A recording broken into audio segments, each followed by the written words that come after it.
Welcome back, viewers of the nonsense that I put on YouTube. What you're looking at here is my 2018 Les Paul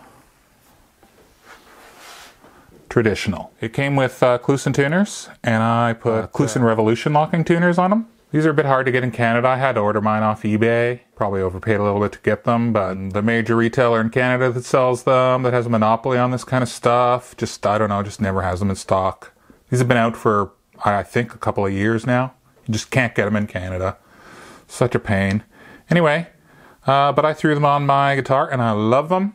And I would absolutely buy more pairs of these, or more sets of these, but they are a bit hard to get in Canada, which is a pain. And I don't like ordering stuff from eBay, because I low-key sort of view everything on eBay as a bit of a scam, right? People going around to garage sales buying stuff, and they paid 50 cents for, and then selling it for $29.95. So I haven't really quite decided why I'm making this video, to be perfectly honest.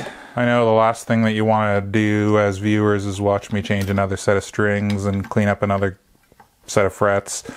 I do have some more interesting projects that are in the middle of being both filmed and obviously completed, ready for consumption. And that brings me to another point I'd like to make about making YouTube videos and the frequency with which I would be making YouTube videos. The general consensus is that, you should just be making daily content. Well, if your goal with YouTube is to make money and to get brand sponsorships, which is another thing I think I'd like to talk about, then I guess that makes sense, right? Because the more you put your crap out there, the more chance you have of having it seen. It's basically a game of math, right? It's like anything else, right? It's like telemarketing. The more numbers you call, the more chance you have of getting somebody on the line who wants to buy your garbage. And that's what I feel like YouTube is turning into. Is like just a game of numbers, just a game of how much content can you put up no matter how good it is, so that you can get yourself to a point where companies want to start sponsoring your videos, right? That seems like the clear goal of most of the YouTubers, is like, and they get views, and that's the thing I can't understand. That's the thing I can't understand. I'm not saying that there aren't any good content creators out there, but it's become really clear that some content creators are just looking into every opportunity that's available to them to monetize what they're doing on YouTube. Which is fine if you want to make money, but I guess I'm just lamenting the old days where people made YouTube videos more because they were making videos that they'd... Like, that's always been my philosophy. I don't make videos that I wouldn't watch myself. I won't put up a video that I haven't watched myself, or haven't watched myself and enjoyed. And thought, yeah, that's a video that I would watch and think was funny or enjoyable for some reason. Right, that's always been my thing with YouTube. And whether or not you've enjoyed every video I've made, if you're a long-time viewer, or or you think most of them are crap and some of them are okay, the point is that my intention as a creator, as somebody who makes the videos, is that I only make videos that I would actually want to watch. And the things that I don't like to watch are blatant advertisements that are done in disguise when the creator hasn't disclosed that this is, right? Like, that's getting a lot better. People are disclosing more that this is a sponsored content, and right, so it's more clear. But there was a long time where people were just not saying anything, where the stuff would just show up and it wasn't really clear whether they paid for it or whether it was given to them. And I just feel like I just hate advertising. Right, I'm a kid from the 80s who grew up in the 80s, right? I was born in the 70s, in the early 70s, 1974, who watched TV and just hated advertisements on TV. I hated them. I think most kids did. I think most kids hated it. That was the time you got up to go pee, and right, like to get away from whatever they were trying to sell to you. Look, I hate flyers, and I personally probably have a more strong dislike for sales and sales tactics than the average person. But I have worked for sales-driven organizations, not as a salesperson directly, but as somebody who's involved in the sales process in a technical way. And it just like, if you're not the kind of person who can stomach that, if you have a bit of empathy, it's just the sort of stuff that makes your stomach turn. You see, I saw people when I was working for the company that I worked as a sales engineer. I personally had to deal with, on the back end of these people buying our appliance, miserably failing, having sunk like $70 or $80 or $90,000 into this internet appliance, or rather network appliance, that just flat out sometimes didn't work as advertised on the tin. Like, some features just didn't work, right? And I'd have to fly to these cities and deal with these people and have them try to help them set up these systems, and just run into pothole after pothole after pothole. And it just became a dance of dancing around the potholes. And I just wandered into the developer pit one too many times, just livid about stuff that just didn't work. Like, why doesn't this work? How can you show me how this works? Like, if you say this works, show me. Make it work for me. Right? Kind of thing. And I had just one too many confrontations of that kind where I had to leave.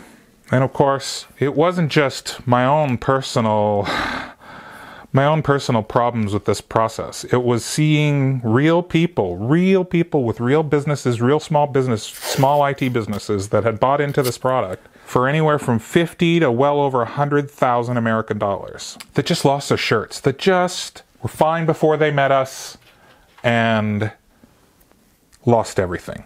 Lost everything because they couldn't roll this out to their own clients, and they couldn't make it work, and it was just murdering their business.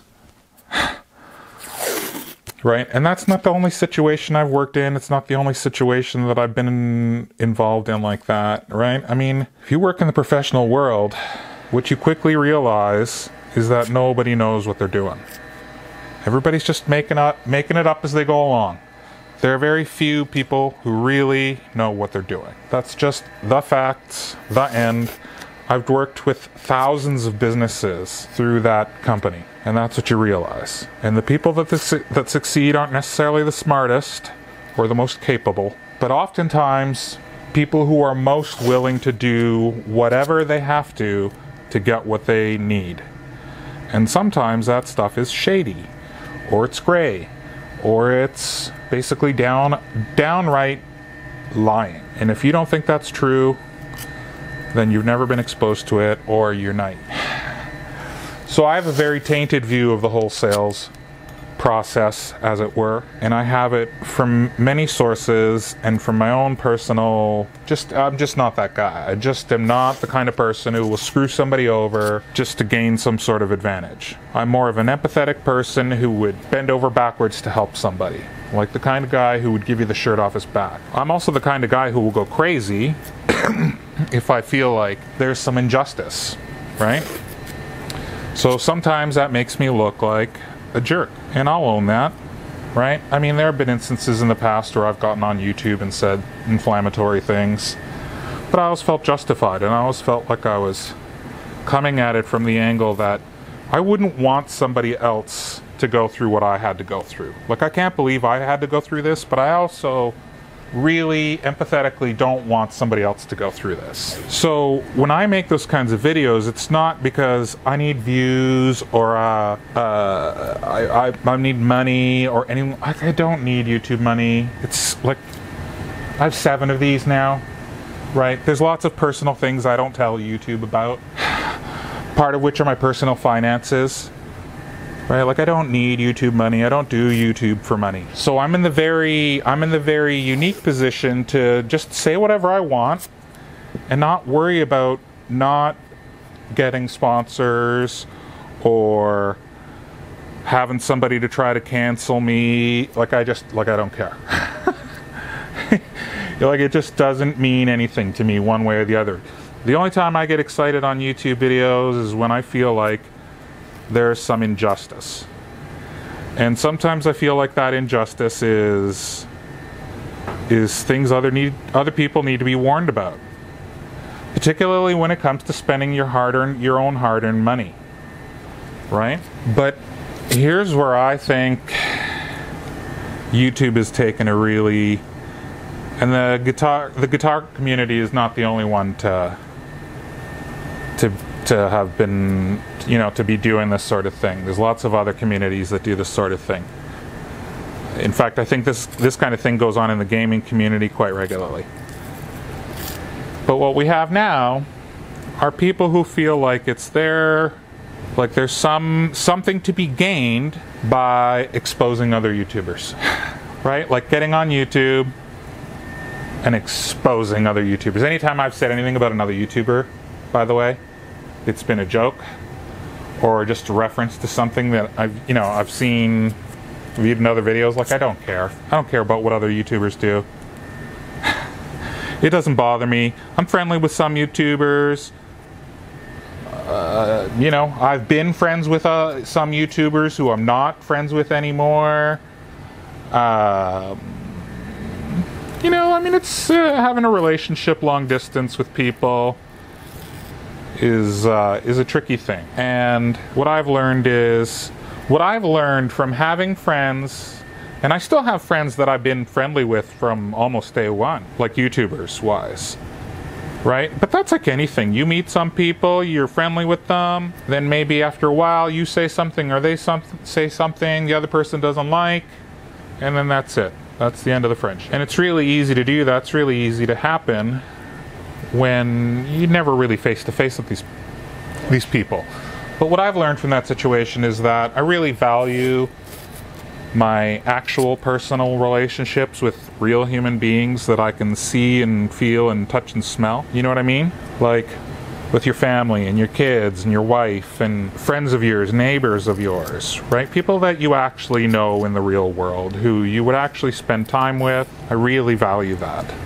The older I get, the more I feel like as I've gotten involved in being online and being on YouTube and not really having a real sense of purpose on YouTube as such, other than to have fun, other than to have something to do, right? A little bit of AdSense revenue is pretty cool, right? It's like free money.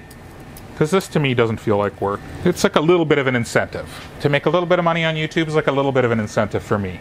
Right? Then it's just I don't have to take money, and I've never had to take money out of our family's personal budget to do this. I mean, obviously recently I've got 6 or 7 new guitars, all of this caliber or quite a lot higher, and you'll see those all in time. I have videos planned for all of those, but I'm not going to be making videos every day.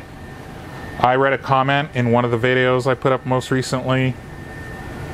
I think the person said, "Oh, this guy just pops up whenever he wants to," and I thought to myself, "Yep, I do. Yeah, I absolutely do, and I will continue to pop up only when I want to." Because while I value everybody who views this channel equally, and I appreciate that people tune in to watch the garbage that I put on YouTube, right? I don't feel like I owe you anything. Let's just be real here. I don't owe you anything. The thing I owe you, I've already given to you, which is a video where I'm not trying to sell you anything. It's just meant to be purely for entertainment, and that's it. That's the thing I'm giving to you as a YouTube creator. I don't want you to join my thing. I don't do Patreon. I'm not e-bagging. I'm not trying to sell you anything. I don't make you sit through a stupid 30-second opening to all of my videos. Right? Like I try not to waste your time. I actively, when I edit my videos, try to edit them down so that they're as short as possible. I try to take out all the the humming and hawing and the pauses and the dead silence. I try not to waste your time because I'm a super impatient person and I don't like to have my time waste. That's why I speed stuff up. Like, who wants to sit and watch you real time do something like that? It's preposterous, right? And I've almost gotten to a point now where I will just show you a little bit of, okay, you got the idea, that's what I'm doing, right? I don't need to show you 5 minutes of this. Like, those kinds of things drive me crazy. In fact, most of my YouTube videos, most of the way I edit my YouTube videos is out of frustration with how other people's channels that I like edit their videos, where you feel like your time is being wasted. Like I don't need to see 10 minutes of you cutting something or every single piece of whatever you just don't, right? And I've started to take more cues from like how they show these things on TV shows, right? You don't see the whole thing, you just see a little bit of it. You get the idea, you see what the person's doing.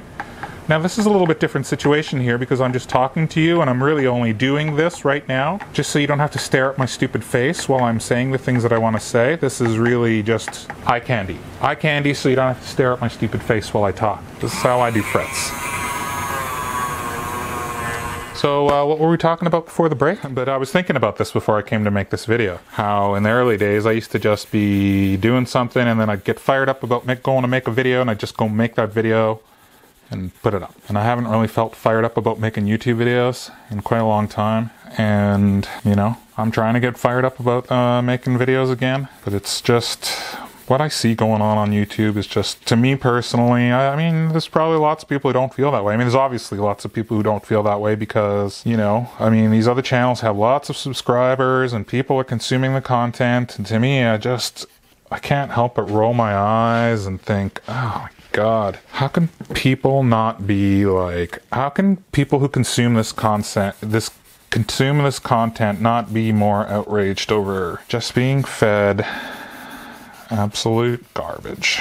I mean, one guy that I used to watch for a little while started to do things like pull clips from other people's videos. Like, so instead of him playing the guitar, he'd talk about it and then pull clips from other people's videos. And that always struck me as odd. Like, what? How are you getting away with that? If that was my video, I'd be really pissed off. I'd be like, dude, this is not transformative in nature.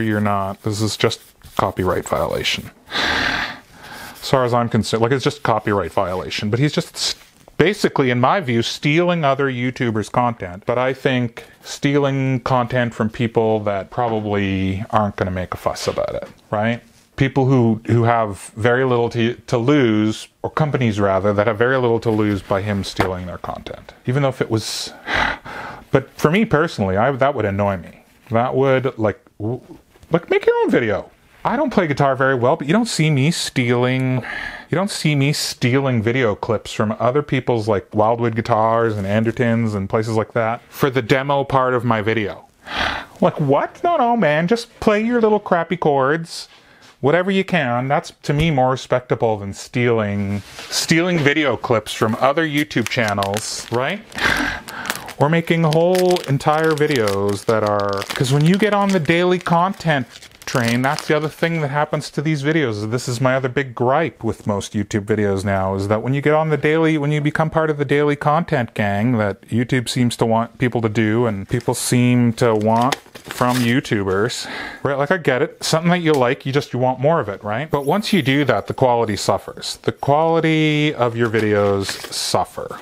I think they suffer greatly. When you start making daily video, the actual purpose of your channel starts to meander, and you start finding yourself taking people to, you know, with you to the restaurant where you're having your sushi dinner, or to Home Depot. Like, if I see another YouTuber drag me into Home Depot with them, like, I don't care. You don't have to drag. That's not a scene in your video. That is not a scene worth putting in your video as far as I'm concerned. That's a waste of time. That's a way for you to game the time value, the time of 10 minutes that you need for the most number of ads, right?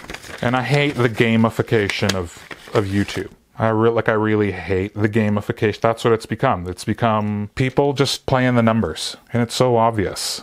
It's so obvious, and it's so obvious that the quality and the content of YouTube videos have suffered because of it. You might not think so. People watching this video might think this guy is a dummy. And you're welcome to think that. And I'll bet more of you think that than don't, because more of you are subscribed to those other channels than aren't. And it's just shocking to me.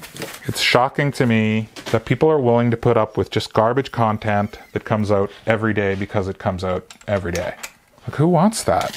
Who is asking for that? Like, I realize why YouTube wants it, right? Because the more videos, the more ads, the more money, right? That's obvious. But I have always personally modeled myself after channels like in terms of my release schedule, like Mighty Car Mods. You never know when a Mighty Car Mods video is going to come out. They just come out when they come out, and they're always bangers. They're always worth your time to watch because they put a lot of effort into making each video really good, right? And I feel like I put quite a bit of effort into making my own sad little videos as good as they can be, as good as I can make them, right? And that maybe that's crap. I don't know. You know, I'm not saying I make the best videos. In fact, I know I don't make the best videos or the best quality videos.